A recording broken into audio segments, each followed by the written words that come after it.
Or maybe that's my own understanding, and now that you say it like that, I think that it doesn't have to be like that.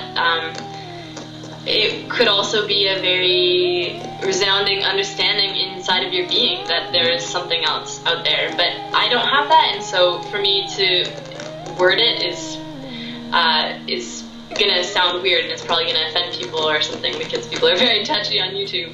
But I don't know about that. I would say that something that seems to connect with me is somewhere in between. So you have the reductionist who doesn't believe in anything is going on, and then you have somebody who believes that there's somebody who's watching us at all times and is in our image, or vice versa, we're in their image and therefore is similar to us in that way.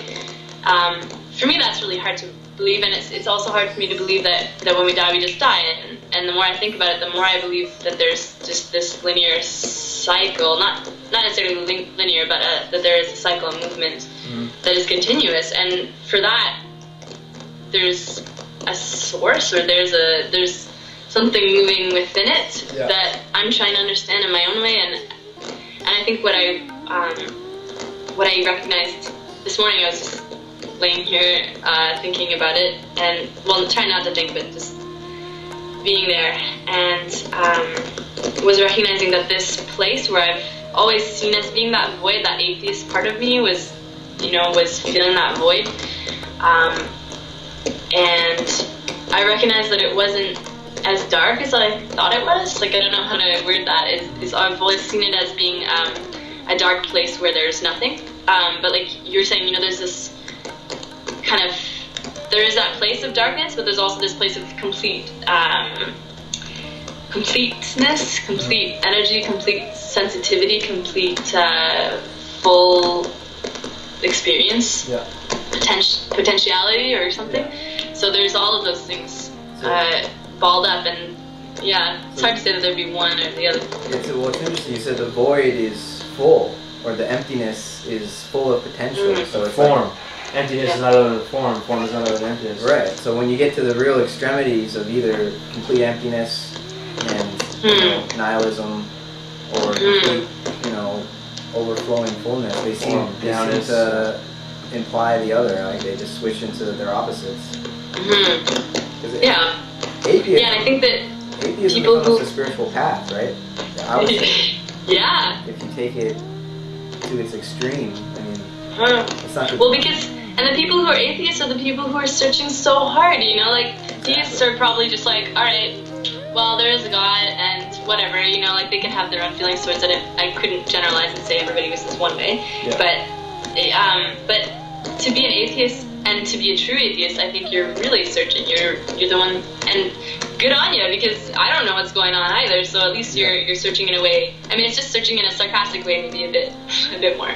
Like you're not really as you're not as open to like you have more doubt, which is, I think, an extremely powerful tool, which I try not to let overtake my life, but is there. It wasn't like all the time. I think that I can feel in conversations I have with people who I can tell they're not trying to be conscious, but they are becoming conscious. Like they are, I don't think that it's such a conscious evolution for them, but they are using words they never used before, and I think entertaining ideas they never had really thought about before, and I think that a part of that is thanks to mass media, and is thanks to putting things out there and giving you as many ideas as you can, and hopefully pick up on the ones that will make change and make a good effect on others around you. Yeah, I think John and I are hoping that this format itself, with talking to people over the internet, through video chat and uploading on YouTube, that itself helps to intensify our consciousness. Like you were saying before, it makes you self-conscious. Oh yeah. I don't think that's necessarily a bad thing once you learn about like how to live in that world where you are actually always more self-conscious than you otherwise would have been. That's right. It's like an exercise of consciousness. Uh-oh, connection lost. Well, where'd she go? Let's get her back. You need to wrap up pretty soon. Yeah. Hey Ray, we lost you. Hi.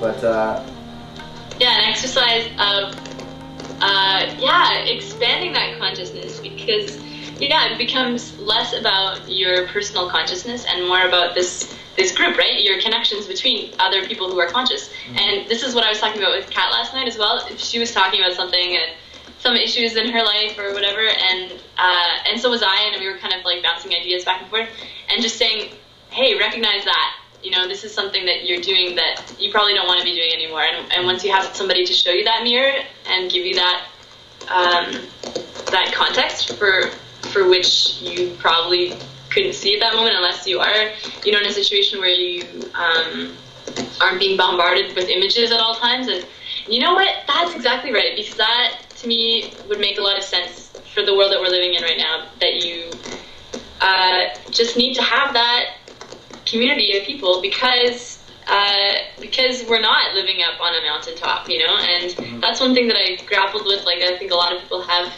I want to go, you know, just wear saffron robes and meditate with singing bowls, but at the same time I know that that's really nowhere close to where I am and where my ego personality is taking me, because this personality is this rocket ship that is going to take me towards, I think, something better than that.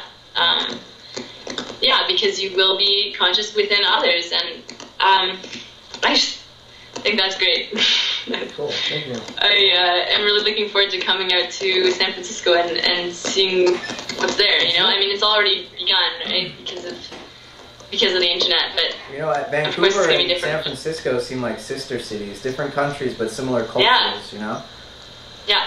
So you'll feel right at home. Oh, it's so cool. Since I've been here, I've learned so much. I've learned so many things that I had asked for to learn, and it's great. It's great. Well, Matt and I were talking about how we have a winning formula. We just don't have a female to like get the thumbnail every day. So if you can help make that happen, you know, just say it, and that's the winning formula. Anyways, I think we're getting close to that time, Ray. It's been a really excellent interview. Aside from technical difficulties in biology, other than that, I think we're pretty good, and we'd probably like to have you back. Cool. Maybe for a live interview would be nice. Let's hope so. Even better.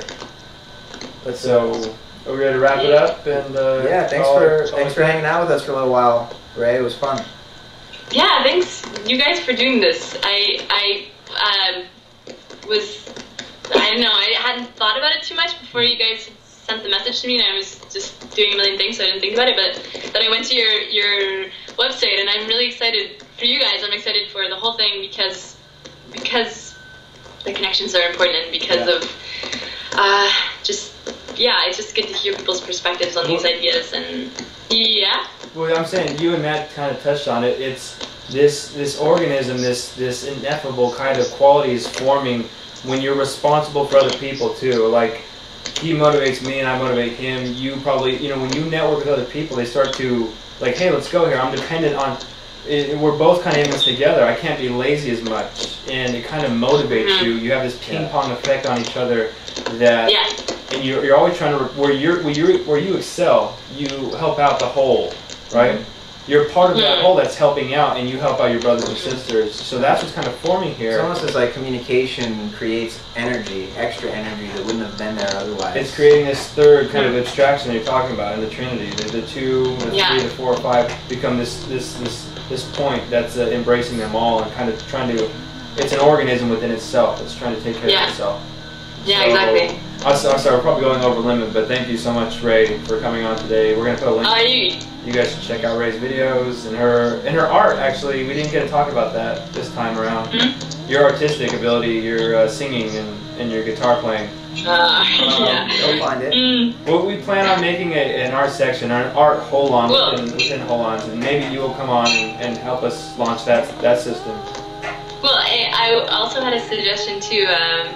That maybe people, when they have interesting conversations, I don't know how this would work, but if they're having a conversation between two people that are maybe also members of the Holland Society or whatever it is, that they could like suggest it to you guys, like add it maybe as like a separate thing where it's like, and other conversations that are being had around the world. That's a good idea, actually. That's what we want ultimately, is people contributing to this. We want it to be your website as well as ours, and we just kind of act as a kind of third-party governing kind of something that can shape it all. We're just trying to set up the foundation right now. In a sense, yeah. It's sturdy enough that others can then come on and add to the. So it could have like this an autopoetic type of nature. It could kind of take care of itself. But I think we have won over time. So and the red light is blinking, obviously.